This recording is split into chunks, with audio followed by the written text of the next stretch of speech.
My very first time getting a taste of that enchanted broccoli. It was a very special time in my life. In fact, it shaped me to become the stick man you see today. Now, if you've seen this video, you would know my very first time being baked was also my first time being drunk. Cause you see, what happened was I had ate some magic brownies and they didn't kick in for a while. So I came to the solid conclusion that, bro, these edibles ain't shit. So I chugged some vodka and next thing I know, I'm fucking obliterated. And through me mixing these two substances for the very first time of trying each, I was unable to truly take in the full experience of being zooted. Cause you know, I was fucking slumped. So fast forward about a month after the edible incident, me and Bob were trying to see what being baked really felt like. Keep in mind, we were in grade 7 at this point, and at Stickman Middle School, you got +3 clout points if you ever smoked some grass. So naturally,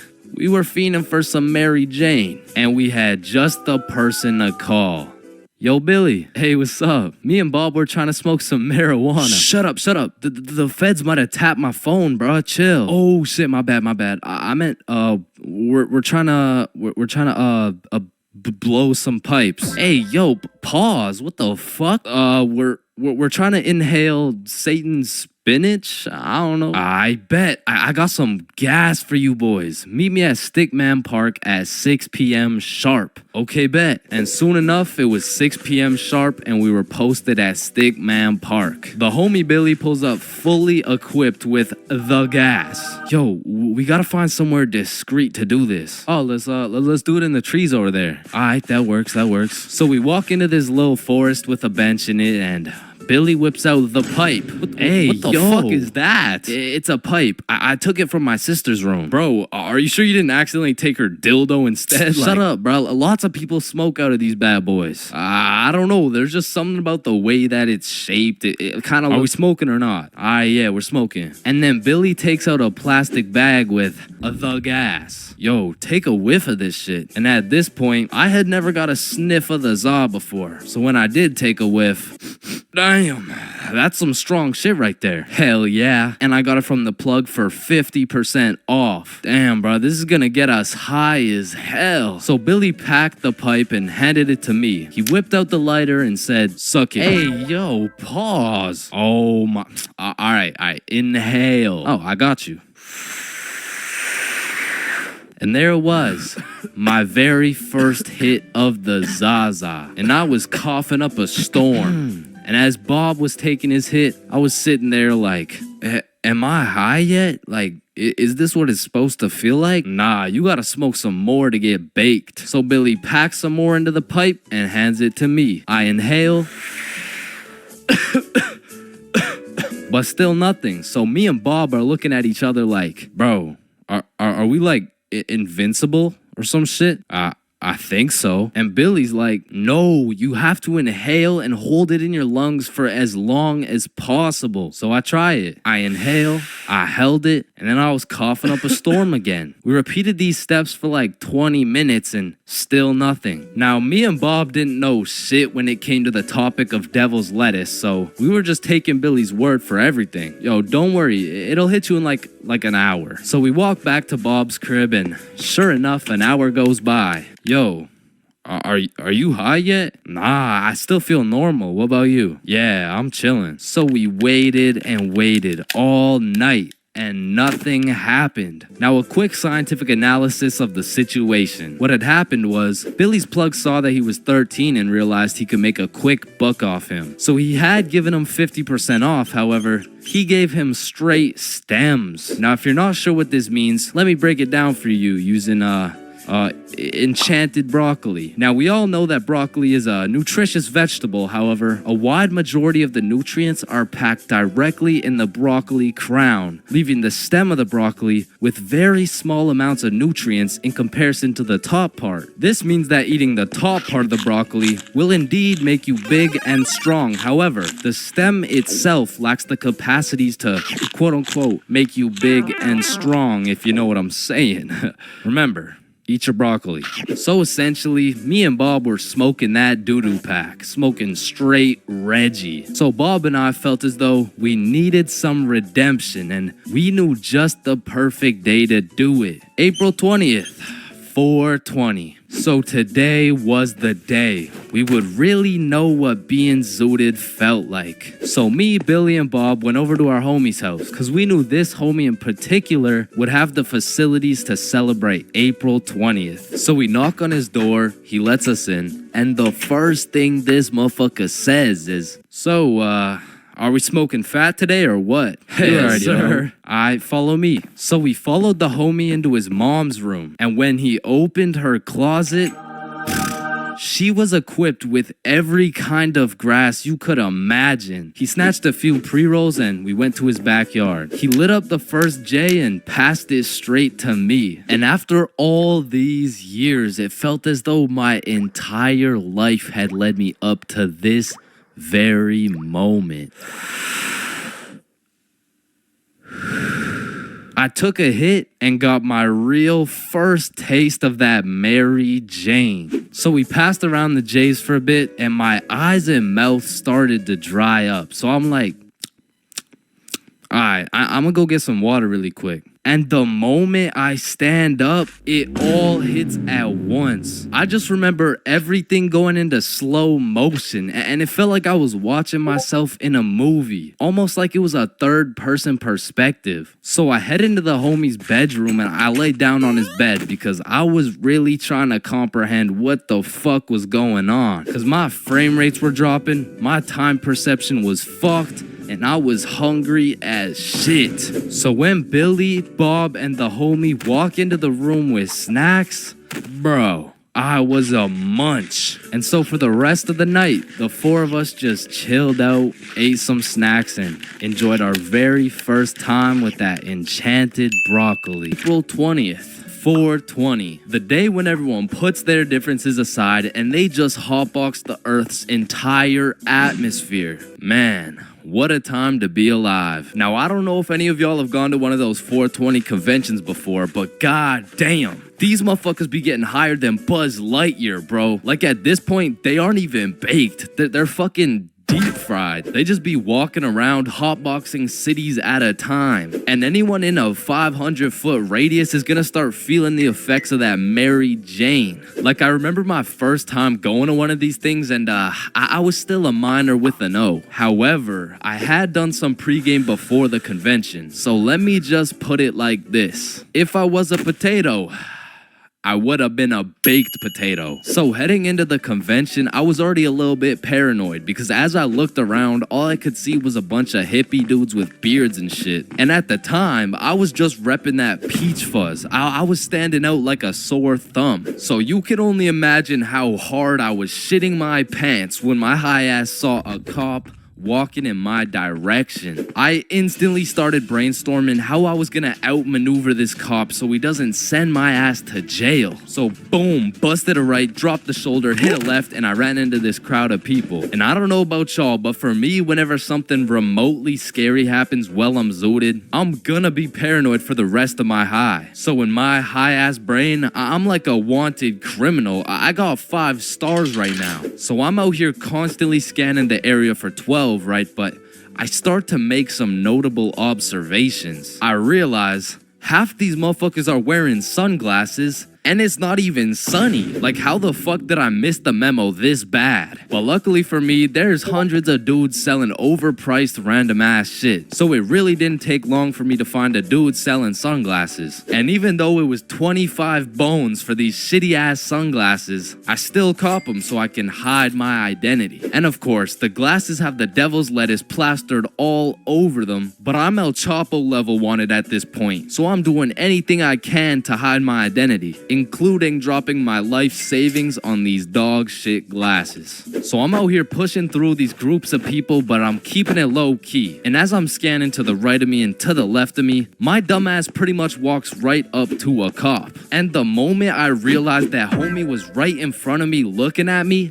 I started to panic, bro. I felt like at this point, my best option was just to confess. Like, if I take the plea deal, I'll definitely get a lower sentence. But as I was stressing heavy, that adrenaline starts to kick in. And I know some of y'all can relate to this, but the scientific breakdown shows that when you're zooted and you get into a high stress scenario, the adrenaline gears up and starts beefing with the THC in your brain. Now, if you're lucky, the adrenaline will beat the THC's ass and will have you thinking properly in said stressful situation, which is exactly what happened to your boy. So as I transformed from a baked potato into a less baked potato, this is where the table really started to turn. I looked at this cop in the eyes and this motherfucker was more baked than me. Like shit, at this point, I'm about to put this dude on citizen's arrest.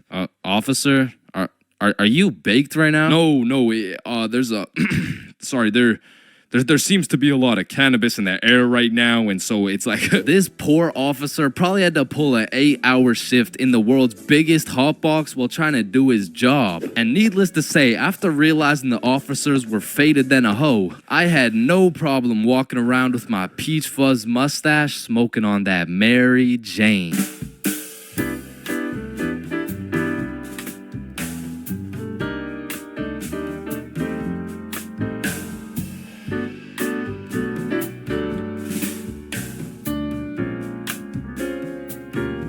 There's a lot of things in life that I don't really understand, but if there's one thing I can truly comprehend, it's being grounded. Because in my time, I've served a total of 547 days and 16 hours in the slammer. And through a year and a half of extensive first-hand research, I've come to the professional conclusion that getting grounded is straight ass, bro. You're locked in your room with no phone, no computer, like what do you want me to do? Think about my actions?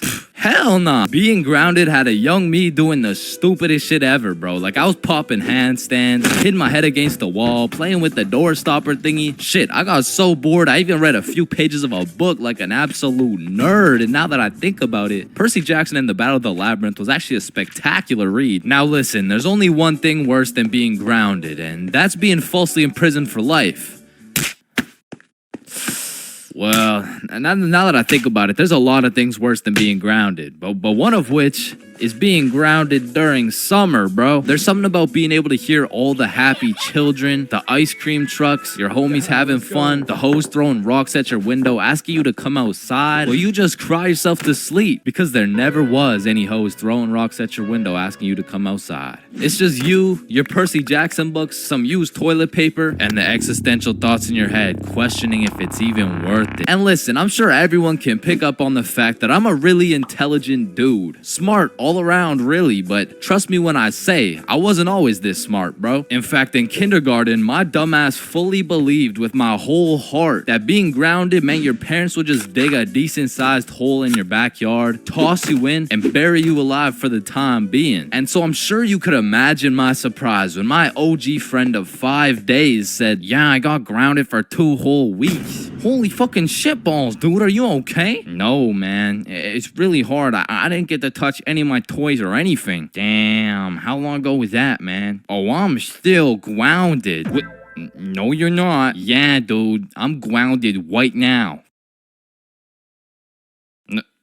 No, the fuck you're not. And I wouldn't truly find out what being grounded was until 7 years later. I was in grade 7. It was a beautiful sunny summer day at approximately 11 a.m. and me and the boys were freely roaming our city. Little did I know, we wouldn't be free for long. And as the boys and I roamed the city looking for a move, one of Bob's girls calls him up and is like, okay, so my friend Becky is in Hawaii for a few days with her family, and she said I could bring you over. And just like that, Bob could have wrapped it up and claimed some cheeks. But the boy Bob was never one to leave the homies behind. So not only did he convince his girl to let us come, but he went above and beyond. He got his girl to bring some of her friends over too. And now we're hyped because we had now located the move, and quite a marvelous move if I do say so myself. Now keep in mind, all of us knew Becky and had been to Becky's house many times before, but Becky was all the way in Hawaii, so she had no clue about the marvelous move about to take place at her own crib. But regardless, me and the homies walk into Becky's crib and they low-key got a little get-together in the works. I see Bob's girl, I see Bob's girl's friends, and then I see a mutual friend of mine named Dennis. and he brought his girl. Now, a little backstory about Dennis. Dennis was 2 years older than me, making him in high school, and to be fair, from grade 7 to high school is a colossal difference. Dennis was taller, had a more developed frame, and Dennis even had some facial hair in progress. The amount of facial hair that put my peach fuzz to shame. And to put it quite simply, Dennis was a menace. But regardless, that's my homie's homie, so I walk up and dap him up. And then everyone heads over to Becky's room. Now keep in mind, Becky had simply invited Bob and Bob's girl to come over, and somehow we ended up being 8 people deep in that joint. And so that means technically, the other 6 of us were straight trespassing. So we were all chilling in Becky's room, chopping it up for a good hour and a half, until eventually, people start exploring her house. Now in Becky's room, it was just me, Bob, Bob's girl, and Bob's girl's friend named Lily. And so we're all just talking until I hear someone yell from the room down the hall, "Yo, Chains, get in here right now!" And I don't know exactly what I was expecting to see as I walked into that bathroom, but it was absolutely not seeing Dennis drop a condom filled with water on Billy's head. And of course I laughed because that's comedy gold right there, but it also made me realize maybe we shouldn't be here dropping condoms on each other's heads. But who was I to tell Dennis what to do? He had facial hair, so he was practically a grown man to my standards. So I just turned around, went back to the room, and continued chilling with Bob. And as we talked, the music progressively got louder, and Dennis progressively became more of a menace. And it had got to the point where the speakers were booming, and Dennis was lobbing condom water balloons off Becky's balcony. And then one time, Dennis either almost hit or just missed Becky's neighbor with one of these condom water balloons. So this grown man looks down at a condom that seems to have fell from the heavens, then he looks up and sees Dennis scrambling inside the Becky's crib with the speakers blasting music, and then he continued on his way. And we were all just having a fantastic time in Becky's room until we hear the downstairs door swing open, and we all absolutely shit our pants and run onto the balcony. Hey, I just texted the family who lives here and they said no one is supposed to be in the house. Everyone needs to leave right now or I'm calling the cops. And that's exactly what we did. No messing around, we were out that hoe. And we all went to Bob's girl's house for an emergency meeting because we were all scared as fuck. And now Bob's girl and Becky are texting and Becky's like, "My parents are pissed. They want to talk to everyone's parents and they know how many people were there." So we all devise a foolproof plan. Okay, we give Becky our phone numbers, tell it's our parents' phone numbers, and we act super disappointed in our children. We all agreed on this plan and the emergency meeting was dismissed. And over the next few days, we all got texts from a very unhappy Becky's father, who made sure to specify the amount of condoms that were found in the bathtub. We all respond with some bullshit along the lines of, Hello, Mr. Beckerson. I'm very sorry to hear about the inconsiderate acts of Chains and how he's invaded your home. Rest assured, Chains will feel the wrath of this thick leather belt as it repeatedly beats against his cheeks to discipline him for his heinous actions. Thank you for bringing this to my attention. But come to find out, Lily's dumbass responded with some shit like, "Dear Mr. Beckerson, thank you for letting me know, but Lily did nothing wrong as she didn't know she wasn't allowed there. Plus, she didn't even make a mess or anything, on God. Put some respect on my daughter's name, period." And just like that, our foolproof plan got fucked. And Becky's father texted each of us saying, You are coming to the house at 3:15 p.m. today or I'm calling the cops. And shit, looking back, Becky's father was most definitely bluffing. Like, say I didn't go, what was he gonna tell the cops? 911, what's your emergency? Hey, there was 8 kids who invaded my home 3 days ago. Okay, sir, did they break in? No,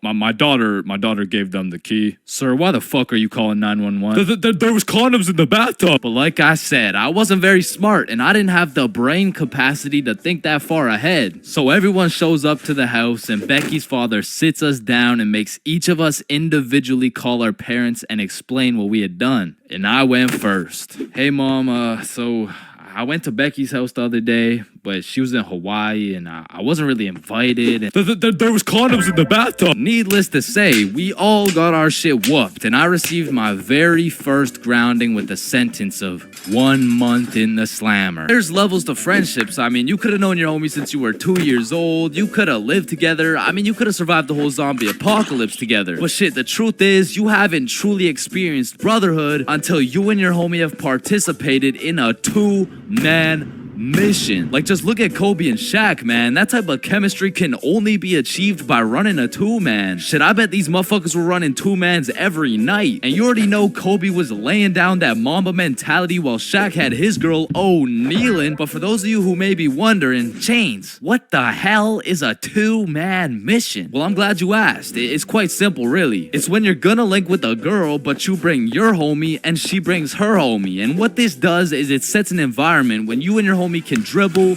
pass, alley-oop, and ideally dunk that shit. Now, don't get me wrong, it's simple, but not easy. I remember my first two-man mission like it was yesterday. It took place when I was in grade 7. And it started when my friend Joe hit me up like, Yo, bro, I'm going to this girl Sophie's house and her friend Ava's there. You trying to pull up? and I was like, am I trying to pull up? Hell yeah, I'm trying to pull up. So we show up to her house, and I'm new to this whole thing. So I'm sitting there like, What now? we could watch a scary movie. Yeah, let's do it. Calm down. Well, actually, personally, I'm not a big fan of scary movies. Man, shut the fuck. So we're watching this scary movie, and to be honest with you, it was simply the best scary movie I'd ever seen in my entire life. So I was really getting invested in this plot. And Ava's like, oh my God, I'm scared. And that shit went way over my head. What? Why? It's not even at the scary part yet. And then only 30 minutes into the movie, Joe and Sophie are like, Yo, we'll be right back. oh, okay. Do you guys want me to pause the movie?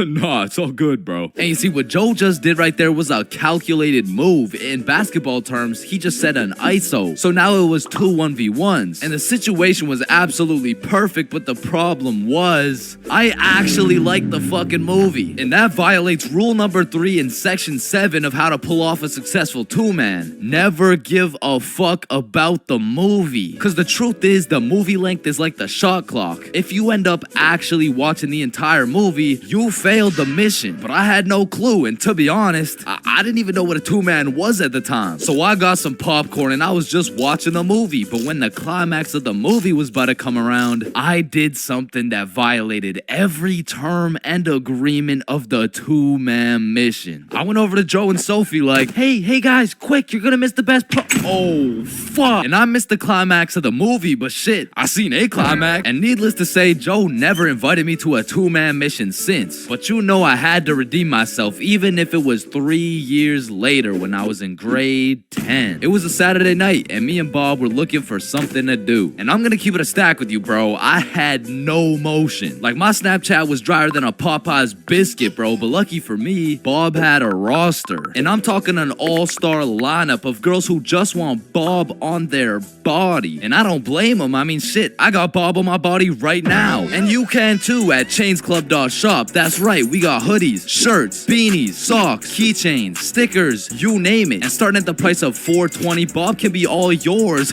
Or if you want me, I wouldn't mind being on your keychain or something. Treat me like white teeth. So as I was saying, me and Bob were bored. So Bob hits up this girl named Avery like, what are you doing right now? And she's like, just chilling. Who you with? My friend Alice. Let's link. I'm with my homie. Okay, is he cute? Cute as hell. Okay, come over. And I'm excited as fuck, so we get Bob's sister to drive us to Avery's crib, and as we pull up to her house, I remember a crucial detail that I'd been forgetting this whole time.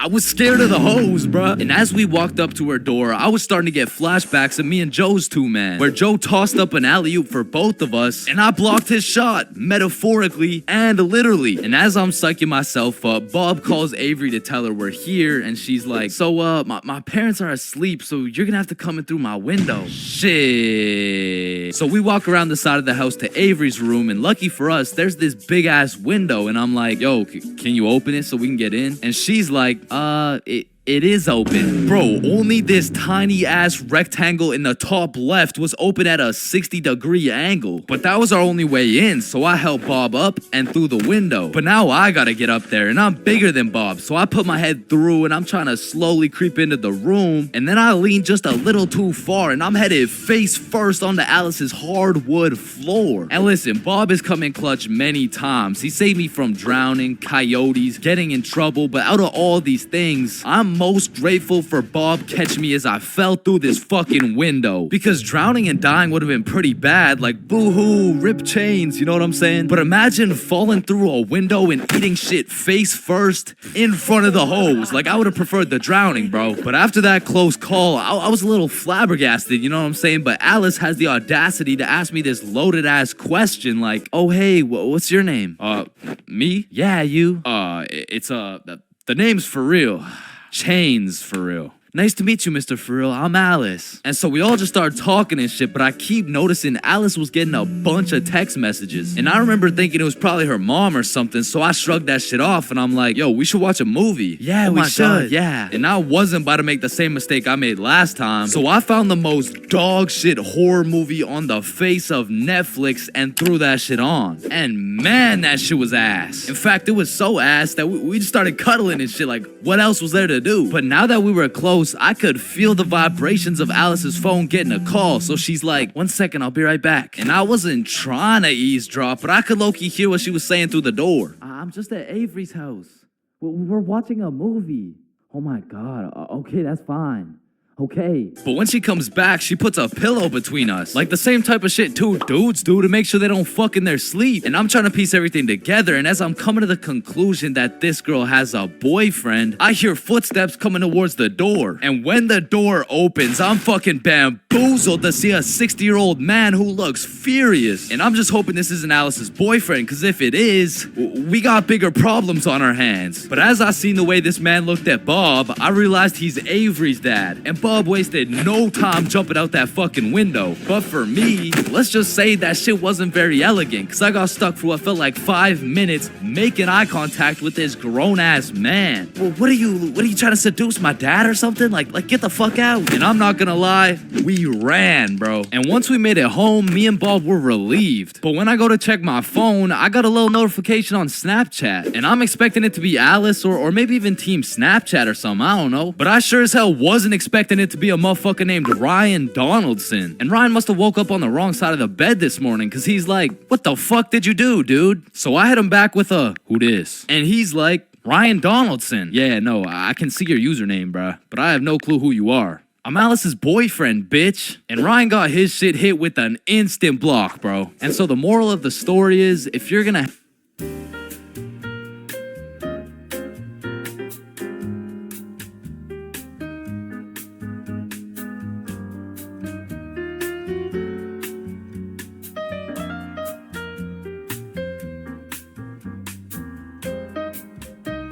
First dates have the potential to be magical, fantastical, romantical, a night you will never forget. But they also got the potential to be straight booty. I mean, first dates are just a gamble, bro, especially if it's from a dating app. Like, you could show up to your first date with a 5'4" blonde Tinder girl and end up finding out she's 5'9". And she's brunette. And she's a dude. I mean, first dates from dating apps is kind of like buying one of those SpongeBob popsicles from an ice cream truck. Like, you know it's not gonna look the same as the advertisement, but the question is, how fucked up can it really be? And let me just say, extremely fucked up. I'm talking massive buck teeth, eyes crossed with a bite taken out of it, and I'm not talking about the popsicles. And these are the exact reasons my very first date was not from Tinder. Also because I was in grade 7. And that would be illegal. And when I was in grade 7, I was 12, as most grade 7s were. And for whatever reason, me and my homies loved going to the mall after school, which was weird because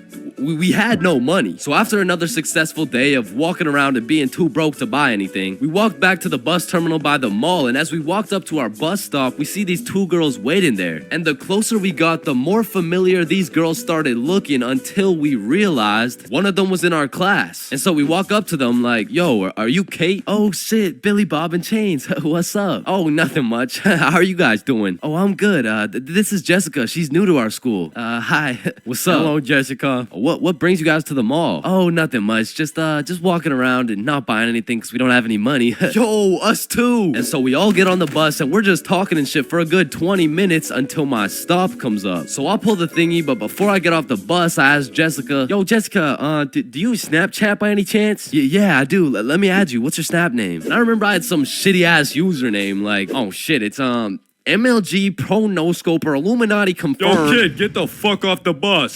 Sorry, 1 second, please. Where was I?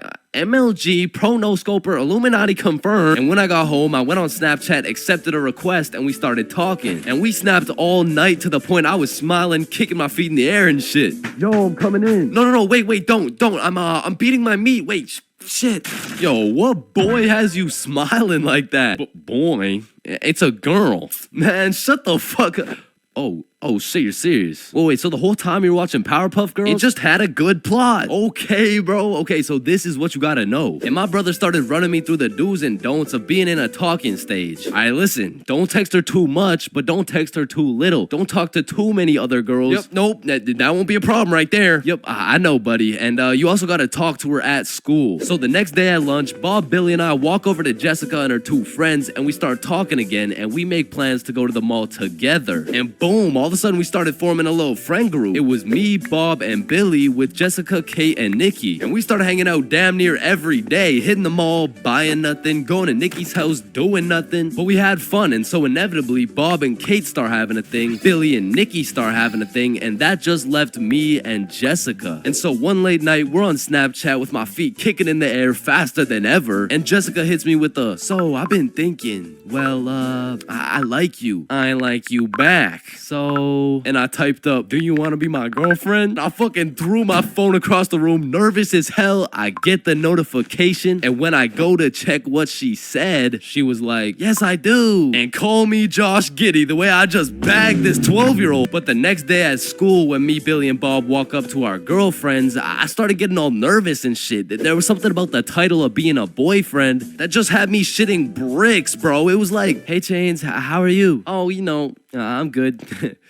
How are you? Oh, I'm good.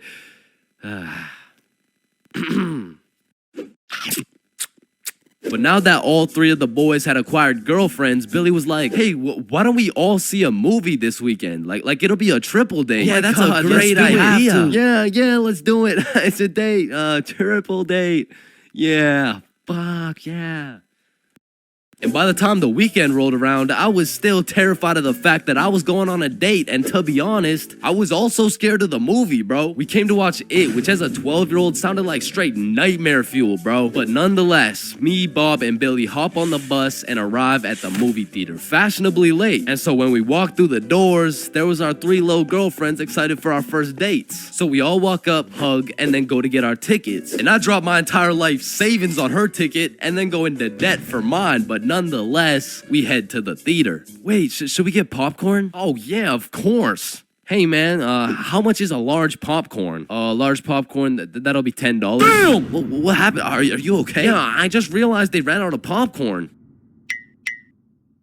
Are you fucking stupid? Yeah, no, don't worry. Thank you, man. Is it no problem? Have a good day. And we got to our seats and sat down, and the movie began. And as the movie progressed, I realized it wasn't even too scary, but about 20 minutes deep, I get a tap on my shoulder from Bob. And he gestures to me the fact that him and Kate are holding hands. And I look over to Billy and Nikki, and they're all cuddled up and shit, which meant I had to make a move, bro, which inconveniently made my hands start sweating bullets. So now I was in a position where I couldn't just grab her hand while my shit was sweaty as hell, cause then she'd think I'm weird. But then I also couldn't just sit there and do nothing the whole time, cause then she'd also think I'm weird. So I just started doing the only thing I could think of, which was blowing on my hand like some hot soup, and believe it or not, made me look fucking weird. But at least my hand was dry, so I go and hold her hand, but when I do, I make a grave mistake. A tactical error, bro. When I held her hand, my hand was on top and hers was underneath against the armrest, and my dumbass was scared I was gonna crush her arm or some shit. And I don't know where I got the idea that I even could crush her arm from, bro, because those 12-year-old stickman arms couldn't crush a fucking pretzel if they tried. But for whatever reason, I decided my best option would be to hover my arm slightly above hers so my 1-pound arm couldn't come down and fucking demolish her forearm. And you know, this was cool for about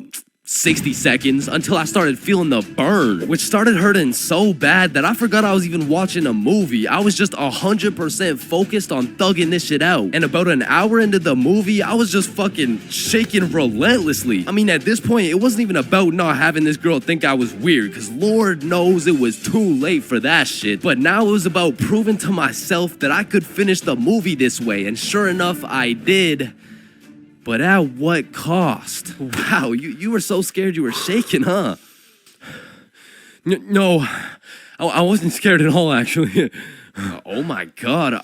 Are you sweating? No. So, looking back, it wasn't my best performance, you know what I'm saying? But with that being said, after that triple date, Billy's girlfriend Nikki ended up breaking up with him and gave up on dating dudes as a whole. So, I mean, it could always be worse, bro. Get your money, man, like I'm hopeful. Yes, I am hopeful. But today, take this music and use it. Let it take you away and be hopeful, hopeful. And he'll make a way. I know it ain't easy, but that's okay, cause we hope. Or wish that you could show some love. And instead of hating so much when you see some other people coming now.